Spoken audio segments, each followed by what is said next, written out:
Cái tu chia tu tu là bốn nó có đâu là bốn sáu bốn tháng ơi một thứ nhất thứ chia là bốn năm bốn năm ơi nhớ khăn nhớ gió bốn là phát triển không có phát triển sớm ơi.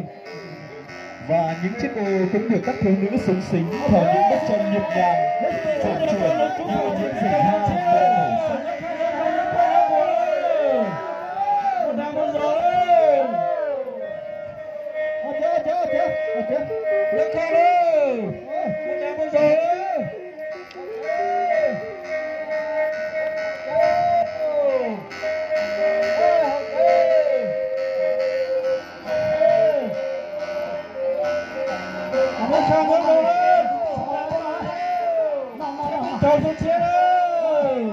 điệu hát trá sao, hát ống là nét văn hóa đặc trưng của dân tộc Mông.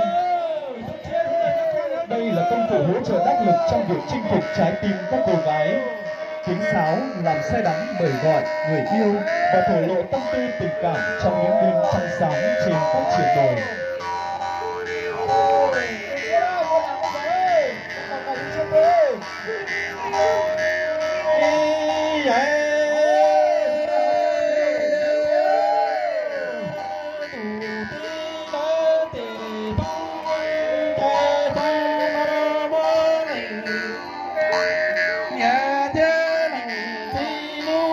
Trong tư tình hát đối của các chàng trai cô gái Mông thì đây là một hoạt động được họ quan tâm, vì qua dịp này muốn gửi gắm bộc lộ những tình cảm riêng tư thân tín đến một tình yêu và đã có nhiều đôi trai gái nên vợ nên chồng.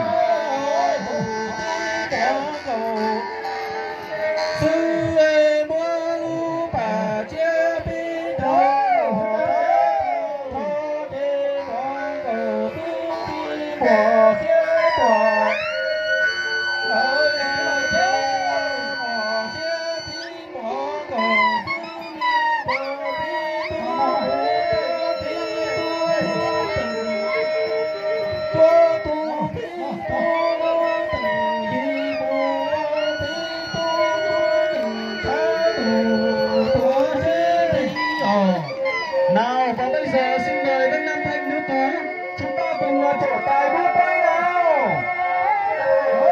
Xin mời các chàng trai của chúng ta cùng chơi thú nào.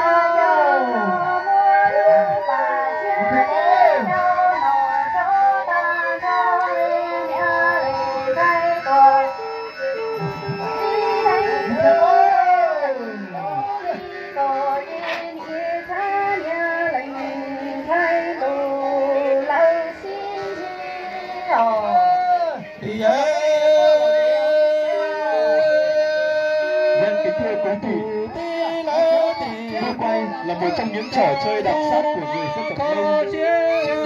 Vừa có thể bập bênh, vừa quay vòng tròn, thường lượt một nam một nữ cùng chơi.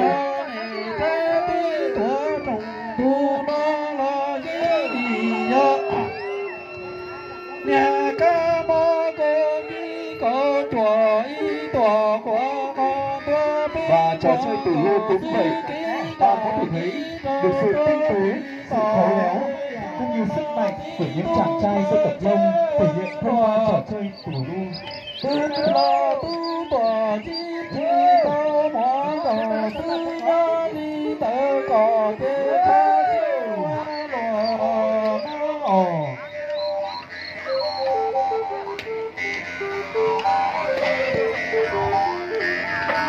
Thì cái này cha số đời tôi còn chế biết cho đó tôi đi tôi đi con nhưng mà tôi biết tôi luôn có là gì đấy. Thì thưa quý vị, có rất nhiều các hoạt động đặc sắc diễn ra trong phần hội của lễ hội. Và ngay sau đây xin phép tiếp tục mời toàn thể quý vị chúng ta sẽ cùng đến với trò chơi ném pa pao rất đặc sắc của dân tộc Mông.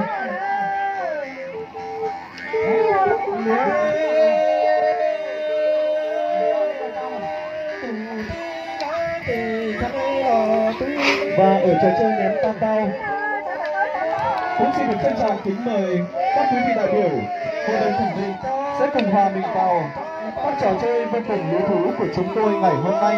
Xin trân trọng kính mời.